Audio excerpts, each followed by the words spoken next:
He goes, well, you took the boys to the Western Front in Gallipoli. You told me and everyone what an amazingly sobering experience it was. And now you're complaining about 4 weeks quarantine in a nice hotel and at home with your family. He said, seriously, son.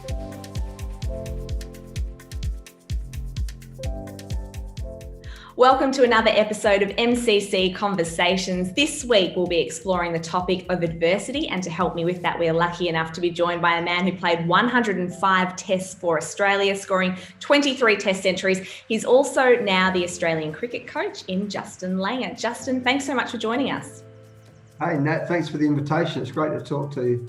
I've actually had some really extraordinary experiences of the last 5 months or so because, and I say this with great compassion and respect, of course, but the first 4 months or 3 months, the only thing I didn't like about COVID was COVID. Because, and what I mean by that is that last year I spent about 300 days away from home. Well, all of a sudden I didn't have any of that. I was in my own bed. I was seeing my kids every day. I was able to be in my own garden. I was able to drink my own coffee. I was able to, it was actually magic. There was nothing I didn't love about it. And but then we went to England. We went to England a few weeks ago, probably a few months ago now. But and we played some T20 cricket, some one-day cricket. And then I started getting a different sense of it all because we went into isolation before we went. Yep. And then we took a charter flight to England, which was very unusual. And I had probably 10 COVID tests while we were away. We played international cricket in front of no crowds. And then I came home and it was brilliant cricket, but there was no crowds there. And it just didn't feel the same playing international cricket in front of no people. And like you said, you're talking about spending so much time with your family during COVID shutdown and lockdown. I think, trying to focus on these small little positives where we can to kind of help us get through it is really key. What has this year taught you? Is there a lesson that you've learned from this year so far? Oh, wow. There's so many lessons, but I think one is that what I've learned, and I've learned it through my adult life, in the business I'm in, and as a father, but we are so busy. Yeah. We get so busy, and sometimes, I've got an old saying that I'd rather be busy than bored, but we get so busy. And often what I've learned is that because I live in Perth, and a lot of my Eastern States friends have jibed me for years about you need a passport to go to West Australia. I go, yeah, I love it. At least I come home and all that sort of stuff. But we get so busy. And what I've learned is that some of the simple things in life make you so happy. But my dad also, before I went to England, said to me, son, I was actually playing golf with him, and I don't get much time to play golf, but I played golf with my dad. He said, son, this is the happiest and most relaxed I've seen you for about 20 years. Wow. And therein lies a lesson that when you're with your family and you slow things down and you do the simple things in life, you spend a bit of time with your friends and your family, and you're not constantly on this treadmill. Slowing down is the lesson. And time is such a precious commodity. And when you find you're in quarantine or you're in lockdown, you have time. So I kind of feel like through adversity and challenges, we're able to build resilience as humans. Is there a moment of real adversity that you can share with us that sort of had a profound effect on you and maybe even changed you as a person? Oh, so many. In fact, I look back on, as a 50-year-old now, I look back on the hardest periods of my life. And at the time, you couldn't see past the end of your nose. I mean, it was a horrible, dark time, whether it was as a player, as a coach today, you have tough times.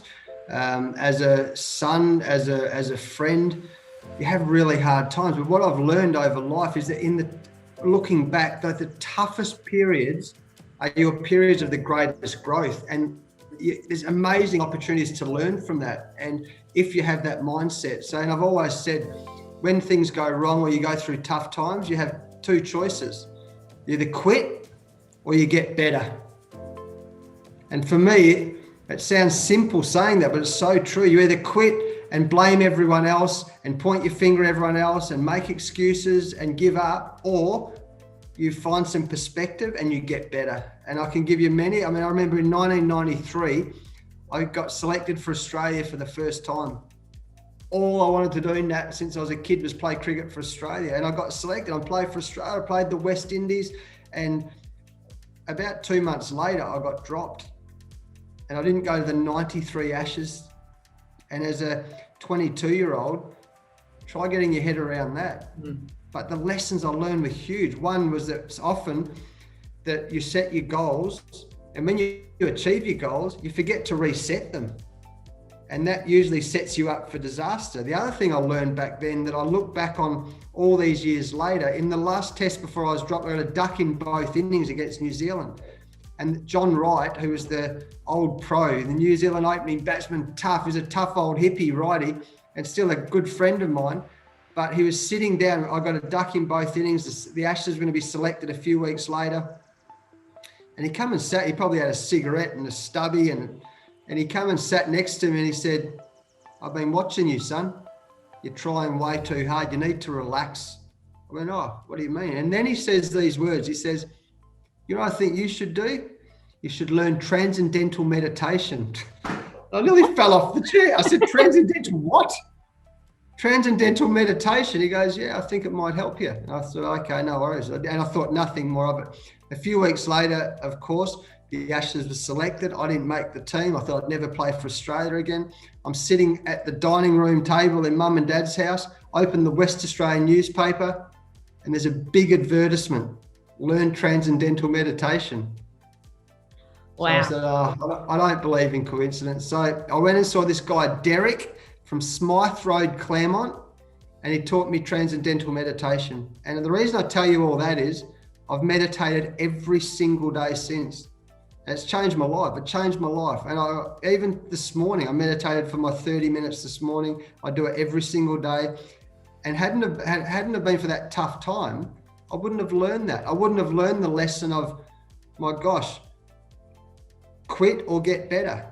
I wouldn't have learned the lesson of set your goals, but if you have to reset your goals. So they're really important lessons. But at the time, Nat, it was like, like someone tore my heart out. Yeah. And I then start worrying about the future. I'll never play for again. I'll never play cricket for Australia. Where's the dream gone? When you were out on the crease and you were saying that you were trying too hard, so when you're actually out there, how did you cope with the pressure and the expectation previously? What did you do to just, I guess, be in the moment and just embrace it all?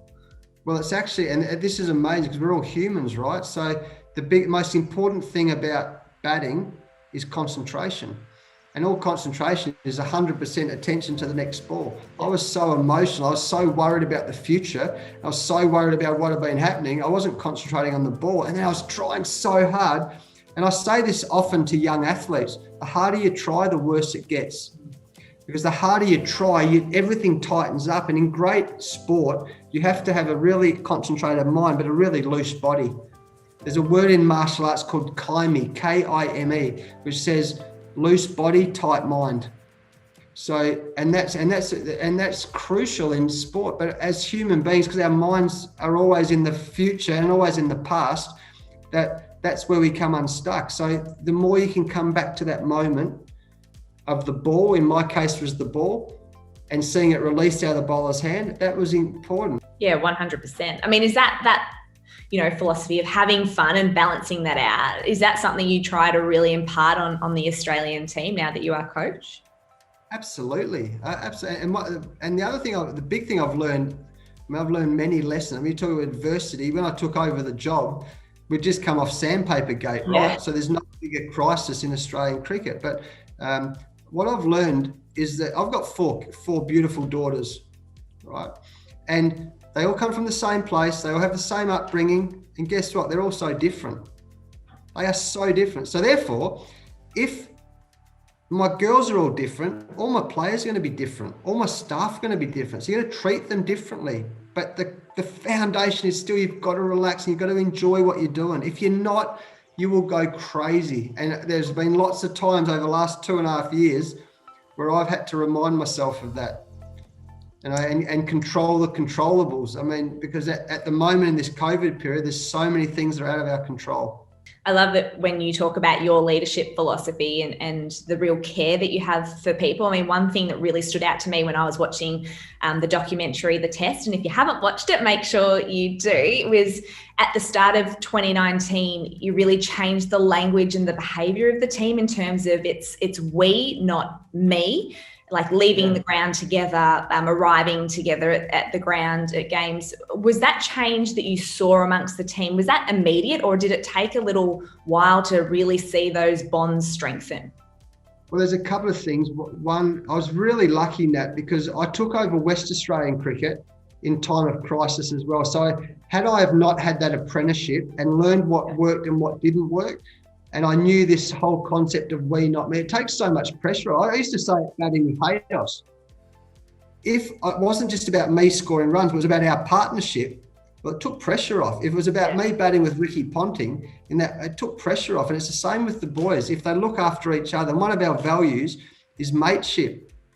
You know, as I mentioned before that we took the guys to the Western Front and Gallipoli on the way to England. And one of the brilliant parts of being an Australian is this whole concept of mateship and camaraderie. And I've said for many, many years that it's the camaraderie within the group, which is the glue that keeps everything together, particularly when the pressure comes. And that's why I love being an Aussie, and I love being a coach, trying to create an environment where the boys look after each other. And as I said, one of our values is mateship. You've got to look after each other. And, I've had great mentors in that. I've seen it from great mentors, but caring for your people as a leader is so important. Just as we let you go, a message for Australians that you might have as they continue to, I guess, face the impact of COVID-19 in terms of work, life. Is there a message that you have for everyone out there? Well, one, look after each other. That's really important. And look, there will be some lessons that come through. We've talked about adversity. We've talked about going through tough times. My experience of it is everyone does it differently. But my experience is, I keep saying, either quit or get better and learn, or learn and get better, whichever way you want to say it. But there will be lessons that come out. Hang in there. You never know what's around the corner, but hang in there. You never know what's around the corner. Lean on your friends, lean on your family. And stay connected. I mean, I honestly believe now staying connected is purely an attitude, because technology now is so incredible. Staying connected. Well, thank you. And thank you for connecting with us and the MCC members today on MCC Conversations. It's been a pleasure chatting with you, and best of luck for the upcoming summer of cricket to you and the team. Thanks, Nat. We've set out 2.5 years ago to make Australians proud of us again. Hopefully we're doing that, and that's what will continue. It should be a great summer against India. So I hope everyone enjoys it.